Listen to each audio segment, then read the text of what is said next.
Hey, Samantha, how are you?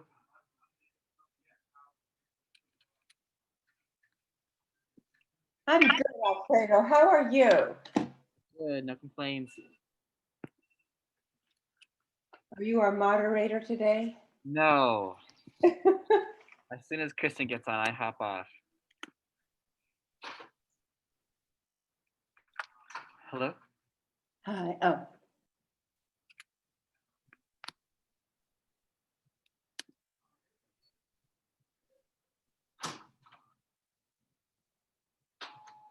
I have all checks. I don't have any checks. You're right for them all. Who was agent? Yeah, no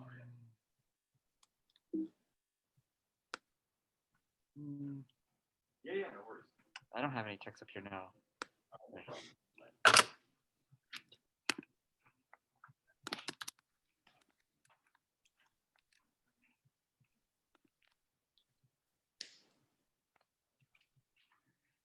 CMA with Christen Tul.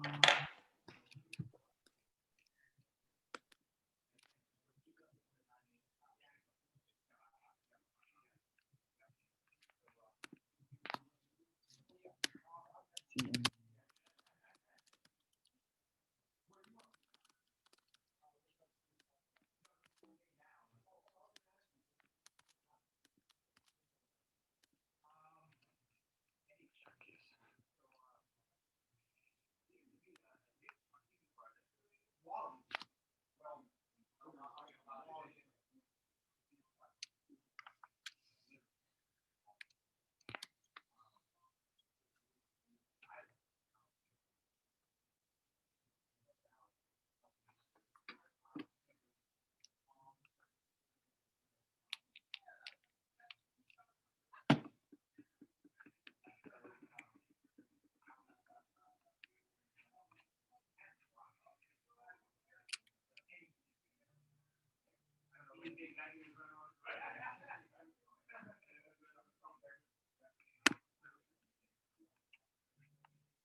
Hey, Alfredo. Yep. We're gonna have a little unorthodox meeting today because of my time constraints. I'd prefer if this wasn't on Facebook Live.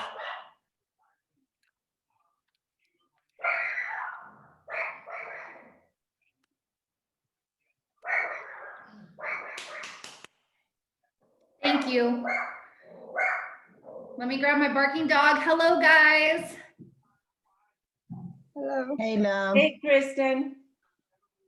Hello. Hello, everybody. Hi. Hello. Williams. Great to see you. Thank you so much for your time. Yes, sir.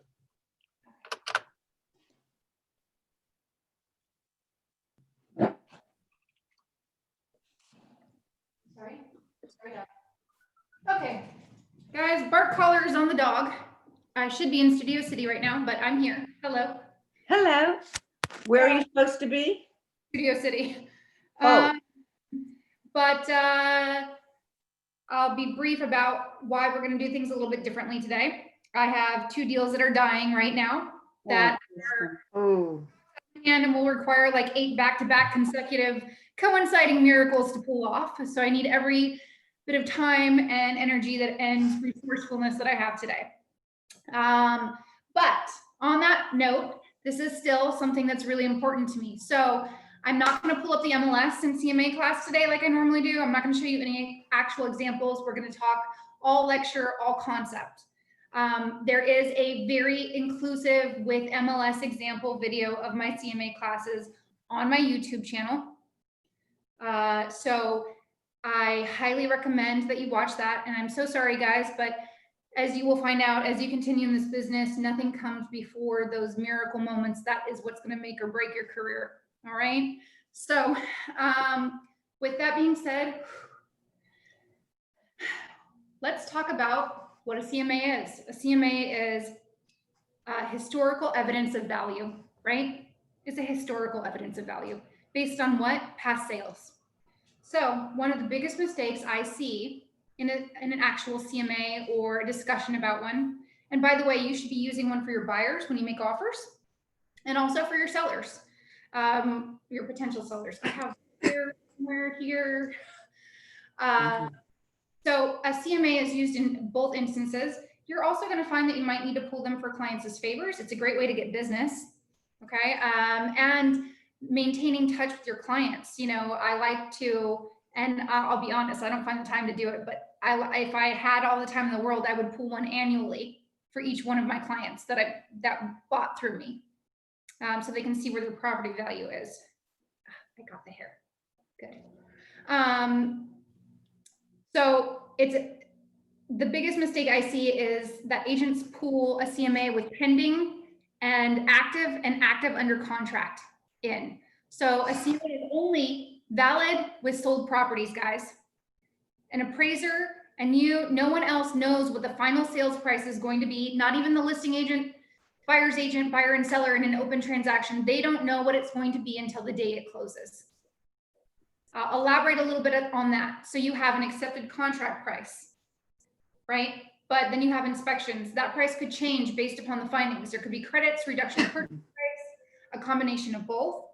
So I'm not saying that information is not valuable. Active and active under contract information is still extremely valuable and should be presented when you present a CMA just separately. Okay, so you want to know what is out there on the market and what it's currently listed at. Okay, and there's a few purposes for that. Is well, you know, these are our other options, Mr. and Mrs. Buyer, and this is our competition, Mr. and Mrs. Seller. All right, I don't know where these numbers will end up. But also they're going to know about these properties in their hood that are for sale, right? And they're going to be like, well, this house is listed for 1.3. Ours is nicer. By the way, their house is always nicer because it's their house, right? And maybe it is, maybe it's not. But our house is nicer. So if theirs is worth, you know, they're selling it for 1.3, ours is worth 1.4. And that's not necessarily a logical way to look at it because a listed price is just an ask price. It's not fact. It's not evidence. It is simply an ask. I can sell you my dirty sock for $1 million. And if I was a megastar, you know, like celebrity, maybe someone would buy my dirty sock for $1 million, right? But does that mean that sock is worth anything? And let me tell you, no one probably even wants to throw away my dirty socks, right? I don't even want to wash my own dirty socks. So, by the way, if you have a great laundress, send me her info. Or let's be PC, send me their info. It could be mail, right? They could be mail. So you do need to be aware of what's on the market. Anything that's active under contract, I want to knock my competition out of the water. So particularly for a listing appointment, I am calling each and every listing agent. I'm asking them how their escrow is going. Now, they are very hesitant to give out their contract price. But if you sweet talk them, you're kind to them and you work it properly, if you work that personal relationship, they might give it to you or they might give you a range, which is really important. So when that Mr. and Mr. Seller come to you and say, well, that house was listed at 1.3 and it went into escrow in 4 days. You know, I might have called the listing agent and they might have said, you know, it's an R3 lot and the buyers are builders and they're buying it for their potential value there. So its sales price is really not relevant to my Mr. and Mrs. Seller, right? Because the sales price on that property, because it's an R3 lot, is for its potential value. So that buyer is paying more. So that's one example. Another one might be a great example I have is I had this great listing across the street, this house that was bigger and beautiful, and mine was a complete fixer. It started off at like 3.1. It fell out of escrow a couple of times and it eventually closed at like 2.1. I thought the value of my listing was around 2.1. And immediately, even my own seller was like, how is my house worth 2.1 if this one is just sold for 2.1? So I already knew the answer to that.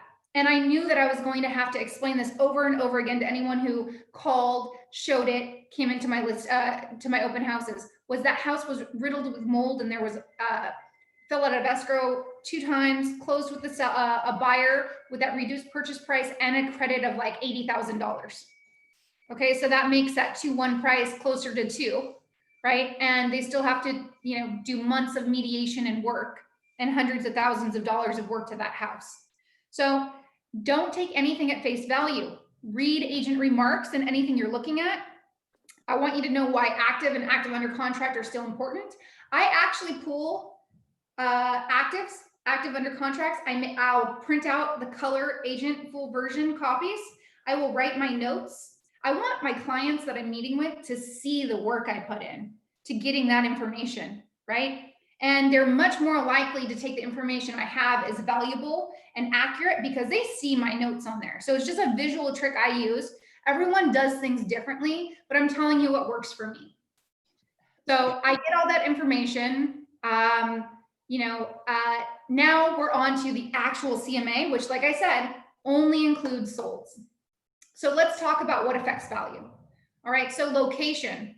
All right, location is like king in value.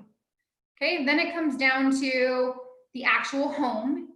That would include the lot size and grounds, the house square footage, the condition. Also, there's that wow factor, right? If something is gorgeous and staged and redone, people get emotional and they will pay more for it. So that's an in to have a discussion about staging at some point when you are on a listing appointment discussing a CMA. Not only do I like to bring these printed out and I bring a copy of the CMAs for every party that's a decision maker, including myself, so we can look at it at the same time, I make sure I have a digital copy ready to go, downloaded on my tablet, because I need to be able to show my sellers pictures of their competition and the solds that actually are in their CMA, right? So a printed CMA, you can see the photos, but it's no really big deal. But when you can zoom in and on it on the screen and show them in real time, in color, what you're talking about, and they can, you can hold it up and, even do like side-by-side comparison in their living room. Look at this versus that. How do you, like, what do you visually see the difference to be? And I'm not trying to be confrontational. I'm being very short today because I'm on limited time. You're delivering this all very softly, gently. I'm not telling them no. I'm not telling them their home is less valuable. I'm simply helping them to come to that conclusion, a realistic conclusion on their own. Okay. Sometimes I can't, but I'm using every tool in my arsenal to try to do that. Okay. And little tips and tricks. I'm going to veer off course a tiny bit, but, and I've told this story before, but I actually got sellers to sell 6 months earlier than they planned on because their house that I thought was worth 1.1, they wanted 1.3 for. Well, there just happened to be a whole bunch of very similar sized homes that were super overpriced and really ugly, and theirs was cute. I told them, you want to sell for 1.3? And this is all me being proactive, right? I set up my own search to scope out this hood and see what came on the market. This is after my listing appointment. I was like, hey, their names are Aaron and Phil. Aaron and Phil, look at this. If you want 1.3 for your house, let all these ugly overpriced houses sell it for you. If anyone wants to buy in this neighborhood, they're buying yours. And we did. We got 1.3 for it and we went on the market. Now they had a horrific experience of being in temporary housing, different locations for the next year because the home they were building for themselves wasn't ready, but that's besides the point. I do feel guilty about that, and I facilitated it free of charge every single time, but I got them their price, and guess what? That price, that house is still not worth that price in that neighborhood. Like, I pull up comps on it still to this day. And that house still sold higher than is rational. I don't even know how it appraised, but it did. So in any case, use CMA, use all of the research that you're doing, set up a search for yourself. Let it be a tool and a guide for you as well. Okay, so I digress like I always do, but back to like what affects value is location, the lot, the grounds, the house, the condition, the emotional response. What else, guys? Amenities, okay? Schools, big time. Access, big time, okay? Because think about it. A mega house is great if you don't have to be anywhere, right? A mega house with great views is amazing, and it's worth more if you can still get places. But if it's way up at the top of Bel Air, like Upper Bel Air is worth less than Lower Bel Air, right? Although Upper Bel Air generally has views that Lower Bel Air doesn't. That doesn't mean the ultimate price in Upper Bel Air is lower. It simply means that if there were homes of equal view and equal, just exact same house in one location over the other, that one in Lower Bel Air is going to be more desirable because you have a larger buyer pool, because the buyers can get places. Okay. Let's see what else. I already talked to you about potential value, right? So I sold a tear down house in Van Nuys for $700,000. My client put up 9 condos.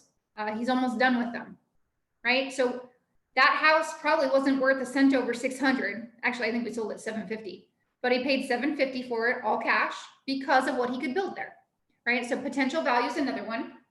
I said schools. What else? Privacy could be very important, particularly in higher end. And let's talk about more practical matters. Parking, okay?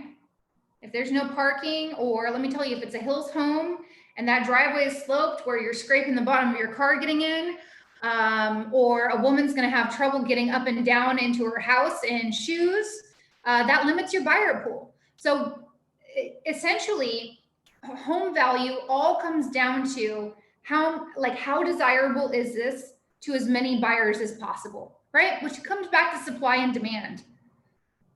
The more desirable something is, always the more valuable it's going to be. Are there nuances and exceptions? 100%. Sometimes there's sheer bad luck, okay? Sometimes there are conditions in a home, like the mold I told you about, or it's near a hillside, or there's structural damage, or there's no retaining walls next to a hillside, that make things scary. Again, it all comes down to how many buyers does this potentially appeal to? Positioning, like how can I position this for sale with known issues? All right. But still key, the biggest key thing to value is always going to be past sales. And when you pull some CMAs, a CMA could take me 10 minutes, not a formal one, but like one where I can actually give my opinion. Or it could take me 2 days because I have to call around because I'm having difficulties finding anything like it in any reasonably recent time frame. Right? Sometimes I hate it, but sometimes I have to go back 2 years to pull comps. And then I have to kind of adjust for market inflation in that area. And my numbers become less reliable at that point, right? It's like a layer of conjecture upon a layer of conjecture upon a layer of subjectiveness. But that is a CMA, right? So there is no exact science to it. If you're really lucky, you're comping out a condo in a complex with a bunch of other condos that are of the same square footage and layout. And really, you're looking then at the interior. Has it been remodeled? How does it compare to those other sales? Okay. Also, like any potential problems with an HOA or a home, you have to factor in. So let's say there's a huge special assessment coming up. There's 2 ways to deal with that. You could say to the seller, you just need to pay it through escrow, or let's just put the purchase price down below what that special assessment amount is and disclose it up front, right? There's different schools of thought, and we can give all the best advice to our clients in the world, but truly at the end of the day, we have an ethical and legal responsibility. It's called the obligation of obedience to our clients. I don't know why this isn't taught a little more often. I hate this, right? Because my clients' decisions are oftentimes different than are oftentimes very different than my professional advice, which I can honestly say I'm coming from a good place, but right, not everyone in the world is. I want to help my clients. That I have a save the world complex that is probably to my detriment, but they don't know that. They don't know me. So I have to substantiate everything that I say and do, and so will you, right? And it's always easier to convince someone, even if they trust you, when you can substantiate stuff. So the key to CMA is research, research, research. Dog, dog. I'm sorry, let me handle the situation.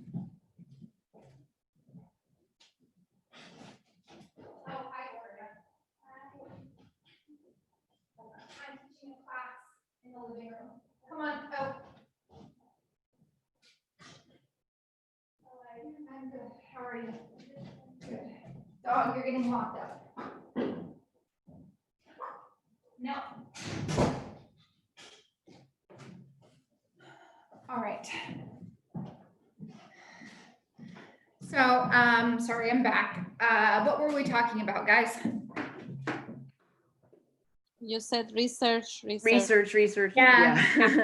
And then show them, don't tell them, but show them at the same time, okay? You can use any platform that you want, but to make an actual CMA report.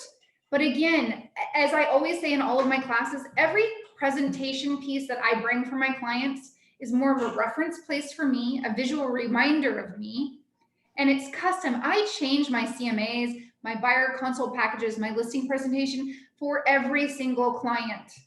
Okay, and that might be difficult for you to do starting off, but those are the things that are going to set you apart. Drive that neighborhood, know about those schools, you know, tell sellers and or buyers what the selling points are. You know, like this school on Great Schools, use your reference so you're not legally liable. On greatschools.org right now, the school is rated a 9 out of 10, right? If you don't know the hood in which you are performing a CMA for, you need to say, hey, you know, you need to find someone who knows that hood very well, because there are geographical borders that are just more desirable than others, like Brentwood north of Sunset. Woo, right? Beverly Hills also, the further north you get. What else, guys? Okay, so more practical matters, particularly condo. Like, are there rules and regulations, restrictions, tandem parking, no parking? Is there an elevator? How hard is it going to be for them to do practical things like get their groceries in? Do they allow a washer and dryer in the unit? Do they have rental restrictions? Because even if your client plans on living there, their resale value could potentially be affected by current rental restrictions. So, you know, it's just a factor, like they should probably think about that. How long are they going to be there? What are their plans? Could that potentially hurt their resale value a little bit? Probably not a ton, but it's at least worth having a discussion that Mr. and Mrs. Buyer and or seller, I'm looking out for you. I definitely want to make a living, right? I want to make a commission, but I'm not basing my commission off of pushing you into a sale or uninforming you. I'm going to keep you informed so that we do this the best way for you. And I think that's why I have such good referral business. I think that's why, like, I have such good success rate. And like I said, I don't get listings all the time because I am very honest. And you know what? I would rather be second wife, meaning second listing agent, than be the lying first one that gets kicked out of the house. You like that analogy? I would rather be second wife when they already learned their lesson. I don't want to get my ass kicked out of that house. So, what's that, Shirin? I said, love that. Yeah. So I want to be that. They're like, oh, that's that honest, pretty girl that's so smart that got away. I made a mistake. We're going with the one who told me everything I wanted to hear. For sure, yes. Yes. Yes. So this is, remember, this is long-term goal for you guys. I wish you all mad success in your first years, but really your first 5-10 years are setting you up for your mad success your second 10 years.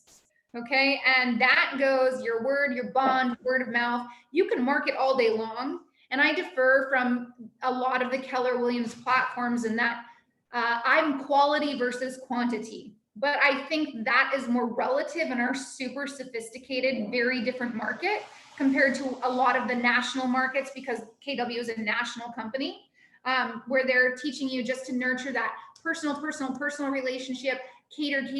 Yes, I cater to my client, but I'm also honest with them. I educate them. I give them options. I support their decisions, even when they're different from mine. But at the same time, I have respect for myself. It is a gamble. This business is always a gamble. Just like I told you, I have 2 deals that are possibly going to die today, right? You never know if something's going to close, but you have to give it all you have in time and even money resource that you're comfortable with. So it's always, when you enter into a relationship, this is something you need to think about for yourself too. So your CMA, part of your listing presentation or discussion with your buyer, it's also a discussion to be honest with yourself, right? Like, does this make sense for me as well? Can anyone else? Oh, let's talk about external economic appreciation and depreciation. All right. So a lot of buyers and or sellers are just like, and it's true. We're talking about a point where this house is phenomenally gorgeous, completely done, new, whatever, right? Well, it's worth less if it's the most beautiful house on the street. That's called external economic depreciation.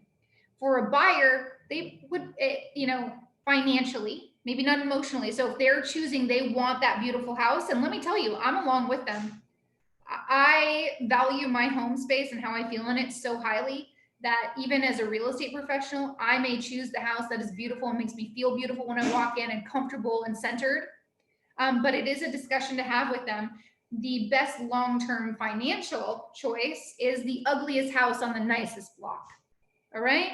Also, things like ongoing construction. Well, initially, that's annoying and could hurt a sales price. But ultimately, and here's your rebuttal, depending upon who you're working with and when this conversation comes up with, well, that house that's under construction that's annoying to you for that first year, which actually might help us get it for $10,000, $20,000 less because other buyers would be annoyed by it too.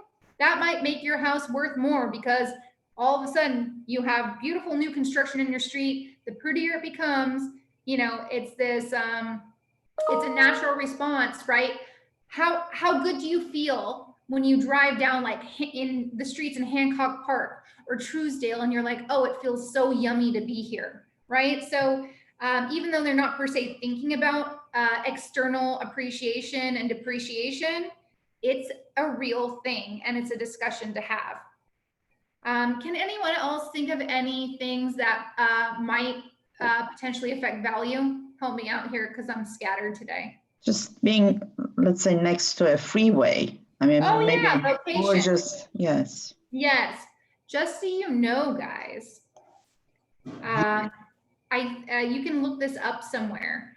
There's actually, I don't know if it's federal or state or city regulation.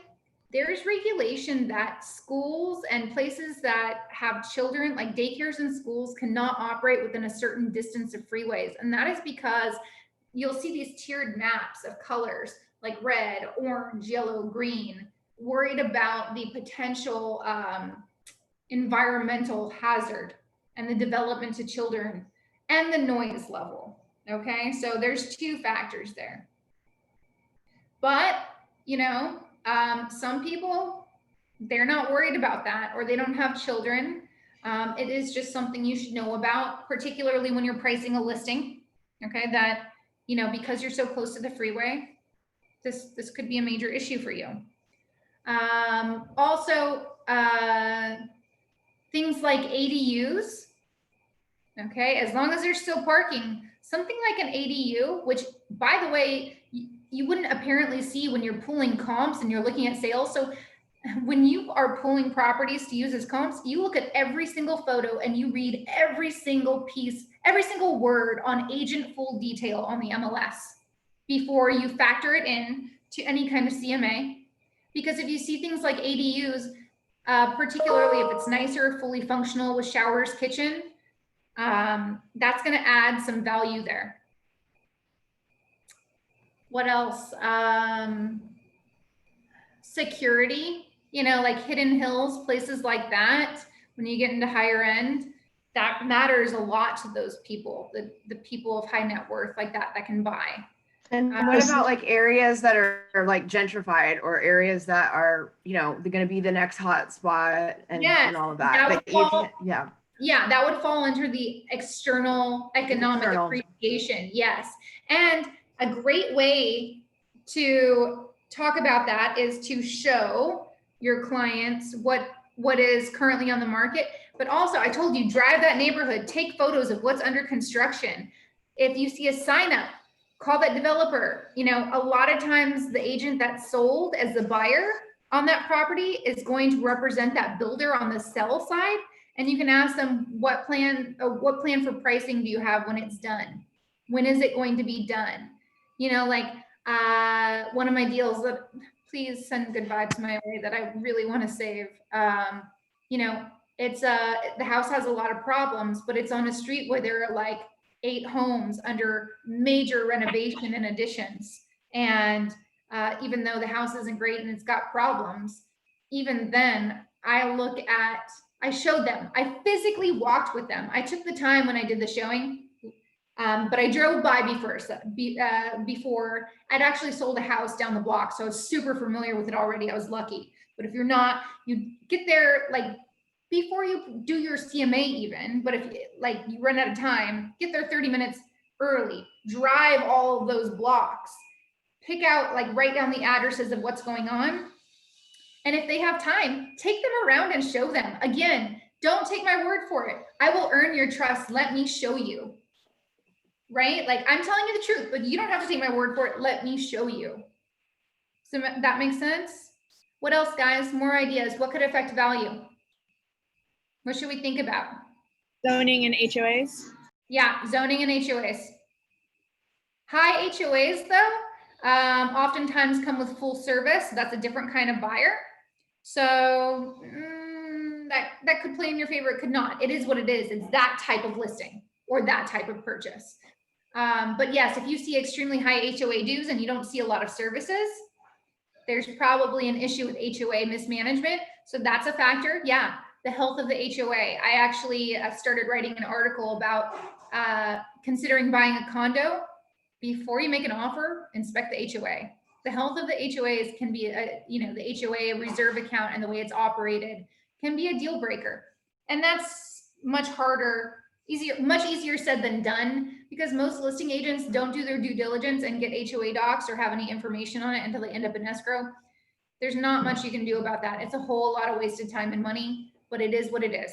That's why we get paid very well when we do close, is because I'll tell you, I think we end up doing more free work than we do getting paid work, if that makes any sense. And just stick with it. Sometimes my biggest fiascos have turned into silver linings for me. And I'll give you an example. As I had first-time buyers that were referrals. I felt so guilty about it. I was out of town literally one day. It was the only day they could do a showing. Based on the specs of the property and the appreciation value. It was in Inglewood when everything was going way up because the stadium build and all of that. I was like, for that price, with that square footage, unless the house is completely unsafe, I'm not worried about it. I'll write a blind offer for you. I had another agent cover my showing. We went into inspections. Guess what? That house was such garbage. It was like the inspector was literally like, I think we should step outside. It's not structurally sound. There's fungus all over under the house, in the attic, whatever. There's live wires that are touching insulation. Let's get out of this house. And my Mr. Buyer was like, could we do this? Could we do that? And I was like, you don't want to. I can't advise that. Thankfully, his much more rational wife was like, sweetheart, if she's telling you she wouldn't buy this house, I don't think we should buy this house. But guess what? I made sure. I was like, and I acknowledged it. I said, I am sorry. We had time constraints. I will never again write an offer until I see that house. And that's a lesson that taught me. And I even credited them back for some of their inspection cost loss on that house we canceled through the escrow we closed. But guess what?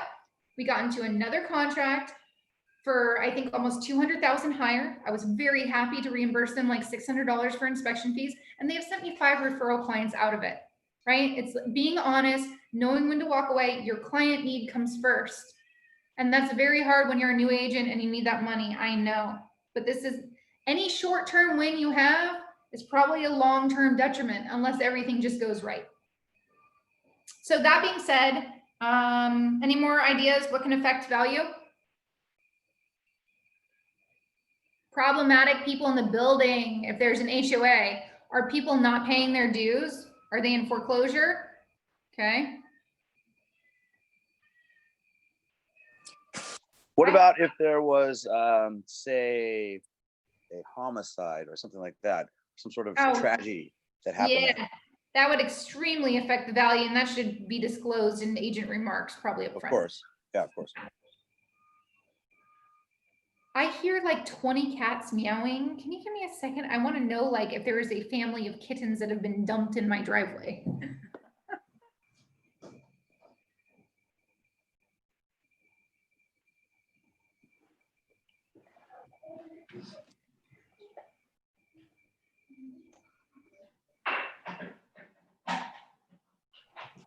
It was Alexa. She decided she was going to do something called Find My Cat, which makes a lot of meowing sounds. So Find My Cat sucks. And Alexa is quite strange. My housekeeper was in the restroom with Alexa, and she's not talking. So I don't know where Alexa came up with playing kitten meowing. So yeah, any violent death, a suicide, some other things to think about, and you have to be very careful talking about them. Are there, and you'll find this in these really, really upscale neighborhoods, they'll have these recovery centers, right? Really high-end recovery centers for people. Are they nearby? Apparent, like blatantly visual issues with the home that you're trying to evaluate. Stranger things like known encroachments. An encroachment is, a neighboring property somehow using or extending or building onto the subject property. Any other ideas, guys? Kristen, I just had a quick question. Is a disclosure about like a recovery center or something along those lines, is that mandatory or no? Technically, particularly if there's been any issue, like cops called, breaking, entering, yes, but I wouldn't do that. That's not an upfront disclosure. That's not something I'm putting on the MLS. That's probably something I'm mentioning in the SPQ or TDS, right? We have some blanket questions on those two major disclosures. And I think we just did disclosure TDS SPQ week before last. Which by the way are the most painful classes, but they have these open-ended questions that say, is there anything that could potentially affect the desirability or value of this property? That could even mean like there's a bunch of partiers in the house across the street 2 lots over that are constantly throwing wild parties, right? That can be anything. That can be I have a neighbor that has an incessantly barking dog. You know what my recommendation to that seller would be? Put that out with that neighbor and or make a noise complaint. That can cause problems, right? So those are possible solutions, but I also don't want to be responsible for the outcome of it. Is that type of information just more in the line of like there's just been like a crime, some sort of a heinous crime that went down there? Is that information privy to the realtor who's listing the property, so they don't accidentally not give the disclosure? I leave crime outside of the actual home unless it's like some sensationalized property. So I actually sold the house next to the O.J. Simpson murder house. Oh. Right? So in those disclosures, I said, the notorious O.J. Simpson murders took place in the home next door. But I did it in disclosures, and I think everybody already knew that. But unless the crime or break-in or whatever was directly part of the home or one of the units I'm selling, if I'm selling multifamily, I would put it in disclosures. And I had this happen. I had a property on the market, and people broke into my seller's house. And my seller is kind of like this badass Austrian guy, even though he's like 70. He came downstairs with the gun and was like, get out of my house. because I have the right to shoot you. They ran out of his house, but I had to disclose that. And it sucked, but we still closed. So yes, any crime that's directly related, yes. Any serious crime very nearby, particularly if it's something sensationalized, yes, probably in a long perpetuity would it need to be disclosed. But let's get off, so yeah, disclosures are a factor, but let's get off of the specific type of disclosure. That's more geared toward a disclosure class. All right, so any more ideas, guys? What are factors we need to consider when compiling, constructing, and presenting a CMA? Nothing else? Connie? Well, I'm stuck on the ADU issue right now. I have a $2 million, well, close to $2 million listing, and a few families have come in and complained that it has no garage, and for that price, they want a garage, not an ADU. Yeah. So in my situation, the ADU is actually affecting and losing the value of the home because we're getting more and more days on the market. Yeah, yeah. And I think before you joined the call, I actually said that an ADU can affect the value in a good way, but only if there's still parking. Exactly. Yeah, Oh, God, yeah. yeah. Because people buying homes in that price point, especially if they have the means to put up their extended family or need elaborate work at home situations, guess what? They usually have pretty nice cars and toys too. So they want that garage as well. And Exactly. hey, you're all agents. How do you want to go wash your car every 4 days? Hell no, right? But Exactly. we need a clean car. Yeah, it's important. So workarounds for that, you know, like your suggestion might be before going to the market. What about putting up at least a covered carport if we can somehow make that look nice? And Connie, if you remind me, sometime after 5 p.m. today, there was a house like 6 months ago that I thought was beautiful that had the most clever, aesthetically attractive, super cost-effective solution to that exact same issue. So if you reach out to me after 5 today, I can literally send you the photos and the address, and maybe that. Amazing. I will do that. Okay. All right, guys. So any more questions or thoughts about what could affect value? And by the way, it will be an infinite list. And at the end of the day, it comes down to the individual buyer. Okay.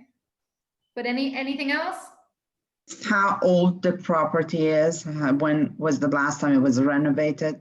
Yeah, condition. But let's talk, we have already talked about condition and like, you know, the visual appeal. Let's talk about the systems, right? If it has shot plumbing, if it has low voltage electricity, if the HVAC is ending its life, if it's covered in termites, if it has no main sewer line clean out. But we're generally not finding these things out until we're in escrow. But if you happen to know about it ahead of time, you know, that's a minor factor to consider into pricing initially. 100%. So you think we should make that part of the MLS so we disclose it?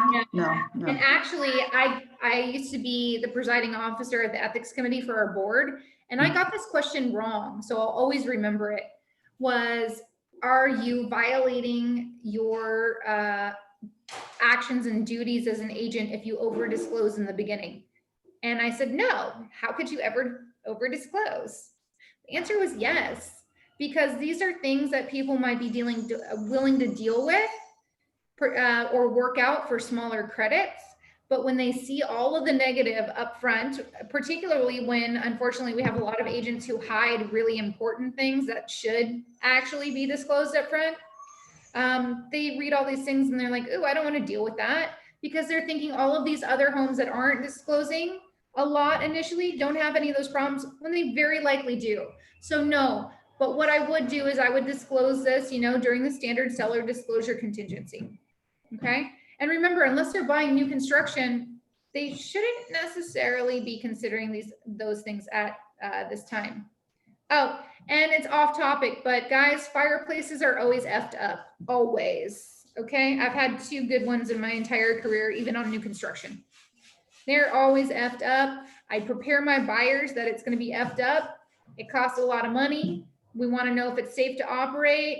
It'd be an added plus for them. Before I even show them stuff, would it be a deal breaker if they don't have a safely operable one? And they usually say no, because no one cares about a fireplace until they're actually in escrow and they're like, no, I should get money back because that's not working. And then as a listing agent, unless it's new construction or the seller for a fact knows that it's been maintained and it's in safe operable condition, I'm usually saying I advise that we list the fireplace as decorative only.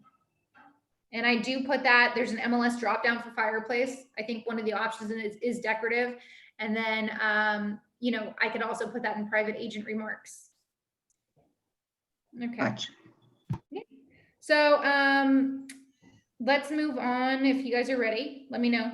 Are we ready to move on from conceptual factors that affect value? Yes. Okay. Yes. So there are a lot of platforms with which to actually compile a CMA. I like platforms in which I can have them both digitally, like I said, on my tablet. So I can literally hold up my tablet in the home and let the buyers and sellers come to their own conclusion. I don't want to tell them, I want to show them. Nobody wants to be told they're wrong. I'm not going to tell a seller their house is ugly, so it's not worth as much as this beautiful one they're saying that it's, you know, similar to and it's worth. I'm never going to do that. Okay, never. So I like Cloud CMA. Why? It's because it pulls directly from the MLS and it is the most efficient for me. And I rely less on physical presentation of my documents than I do my research that I've handwritten on there. But Cloud CMA, it just plugs into the MLS. You can email, you can digital copy it, you can print it. It's so modifiable, it's crazy. You could actually probably even use Cloud CMA because you can upload your own things. Instead of doing a listing presentation and a Cloud CMA and combining them, you could probably work your listing presentation into Cloud CMA if you spent the time, and it's super user-friendly. Play around with it. You literally like click the listings you want to include in the CMA in the MLS, and then at the top you say create CMA. It'll pull everything into Cloud CMA. Okay. And you can edit it endless amounts of time. So I really, truly love Cloud CMA, but it's because of its utility.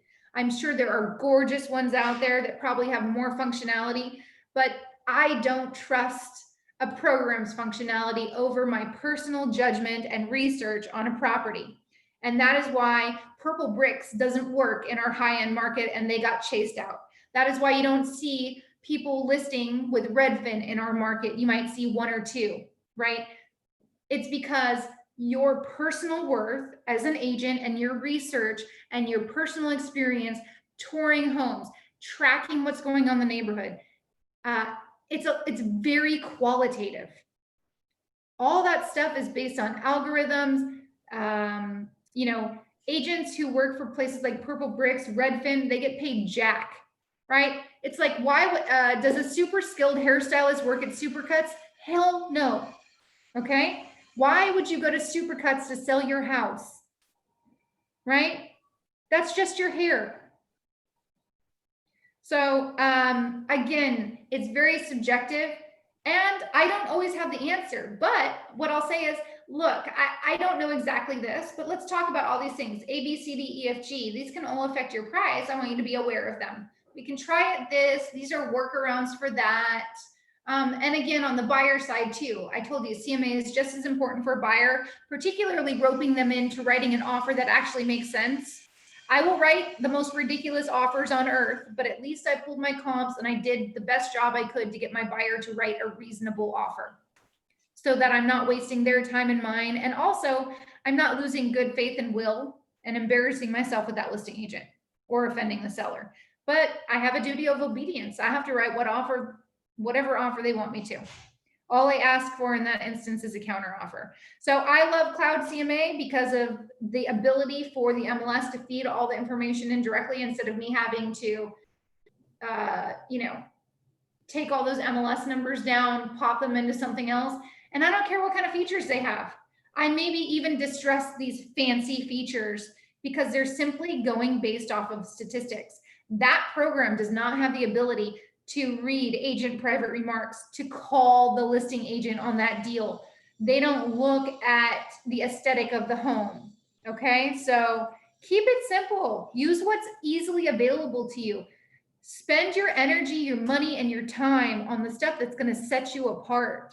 Because I might not tell them exactly what they want to hear, but I think a lot of sellers come around because I told them everything that is true and relevant. And like I said, I would rather be second wife. And when they don't sell or whatever, you know, they call me up. Or when someone asks for a recommendation, you know, I've literally had this happen. A seller sold with someone else and they're like, I regret so much not selling with you. Everything you said was going to happen did. And the price you said happened did, but it was mismanaged. So we actually lost even from that price you said it was at. But guess what? They referred me to their friend and I got a listing out of that. So, you know, keep it in mind. A lot of it's subjective. The more research and time and thought you put into it, even when you have counter arguments that don't support you, the honesty level of educating your client is going to get you far. I want you all to have your short-term wins and have money now, but this is a long-term game and it's your reputation. And 100%, if you're ever going to be a big baller in this business and you're going to last in it a long time, that is what's going to take you there. Because I've seen people who are overnight sensations with the reputation, the PR, and the money backing them.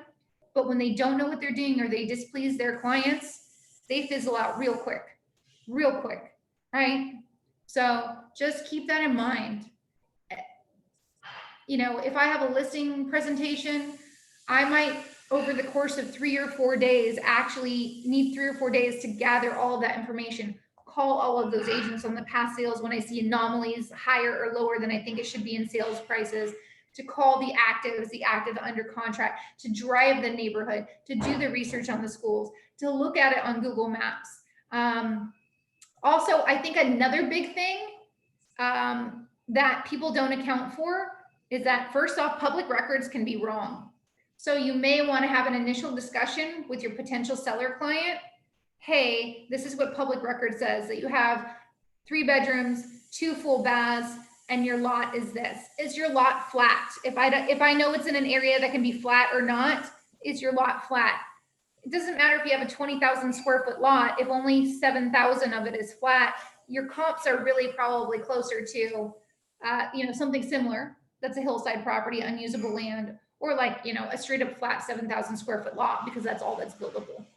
And again, all subjective. This is not easy. And I always tell my clients, I give them a range, generally about 10%.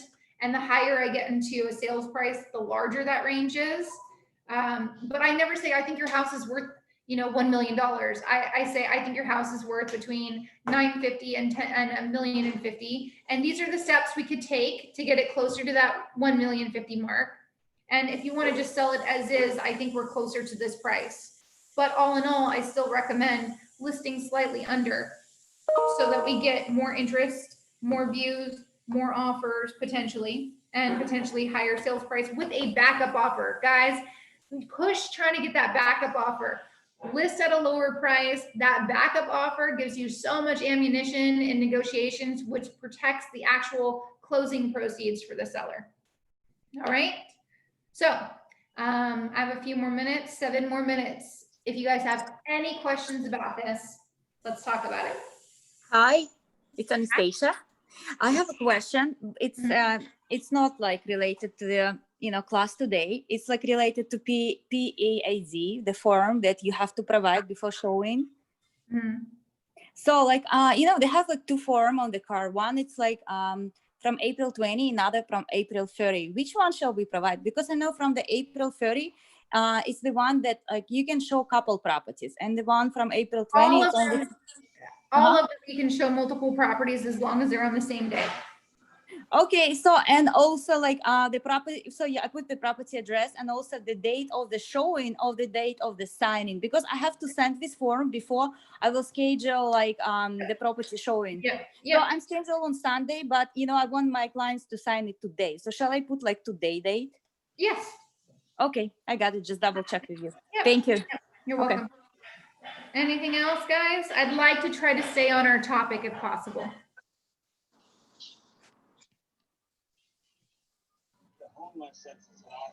Connie, are you talking?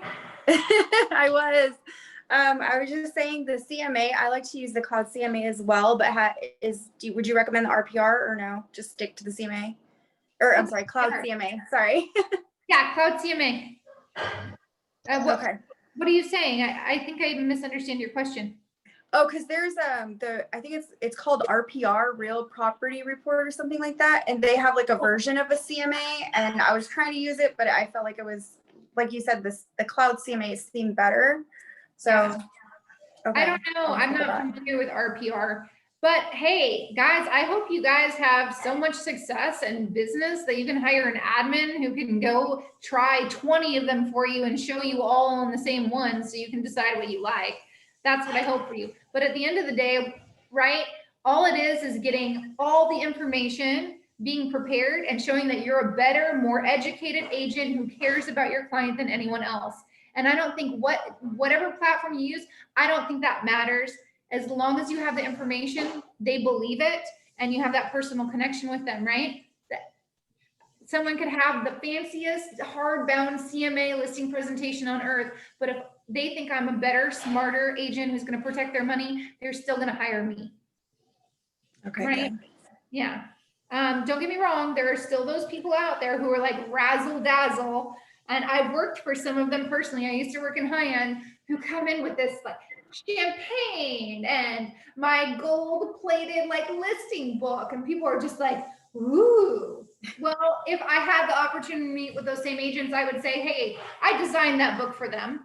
And I probably ordered that champagne, a year ago. It's still in a case. But I was the one who compiled their CMA.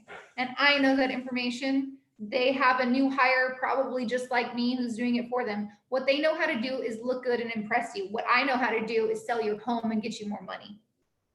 And make sure you're on board with that. Right? Let's close it at a higher price, and then I'll buy you 5 bottles of gold-plated champagne. Right? Yeah, I need to do that with this Toluca Lake house, the ADU and the backyard. It's killing me right now. Well, like I said, call me up after 5 because my day is super crazy, but I've been in that situation. I have some good examples for you. I have some good ideas for you, and I'd love to help. Awesome. Okay, thank you. Gorgeous, by the way. Thank you. Everyone know Connie. Connie Very is, beautiful. Very beautiful. yeah, and Thank she's you. killing it. She's killing it to break into high end. She's already broken in. But look at her marketing. It's gorgeous. Look, she's positioning herself as like $1 million listing. You need to come talk to me and I will have the demands on the contract. Like Connie holds it down visually and in real life. So hats off to you, Connie. Thank you, guys. And I appreciate that a Shirin, lot because it takes a lot of work to. It to make does, them nice. right? Yeah. It's hard. Like, and I'm on the other side. I let my physical appearance go a lot of times. Like I teach you guys without hair and makeup because I want to get the information more across. But you better believe if I was trying to do what Connie's trying to do with this high end, you need to find time for both the presentation and the information. Don't sell yourself short. You also look great. Oh, thank you. Thank you. Thank Kristen, you. you always Yes, look ladies, beautiful. both look gorgeous today. Thank you. Thank you. Also, congratulations, Shirin, to your recent sale. I know that you had a tough time getting those buyers under contract. Thank you so much. Yes, it was a tough one, but it's done. Thank you. Yes, Thank you for all your help.